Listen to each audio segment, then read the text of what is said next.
ఎన్నో interview brother? I think 177. ఏం brother waste brother, ఏ experience లేకుండా బాబుల కంపెనీలో కూర్చుని ఇలాంటి వాళ్ళు మనలాంటి ఇంజనీర్ లైఫ్లతో ఆడుకుంటున్నారు. డబ్బులు ఎక్కుంటే ఫారెన్ వెళ్ళి టైంపాస్ చేయొచ్చుగా. Sir what mister Raghuvaran Sir? 9 ఫ్లోర్స్కి ప్లాన్ డిజైన్ చేసి ఇవ్వమంటే మీరు 6 ఫ్లోర్స్కే డిజైన్ చేసి ఇచ్చారు. ఆ ఏరియాలో 6 ఫ్లోర్స్కే పర్మిషన్ ఉంది సార్, అందుకే. అవన్నీ నాకు తెలుసు మిస్టర్ రఘువరన్. 30-40 లక్షలు మేము లంచాలు ఇచ్చేది ఆ ఎక్స్ట్రా 3 ఫ్లోర్స్ కోసమేగా. మాకు కావాల్సినట్టు ప్లాన్ చేసి ఇచ్చే ఇంజనీర్సే మాకు కావాలి.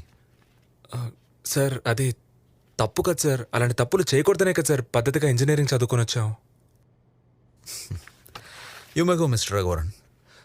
సార్ మరి ప్లాను? అది మీరు తీసుకెళ్ళొచ్చు. థ్యాంక్స్.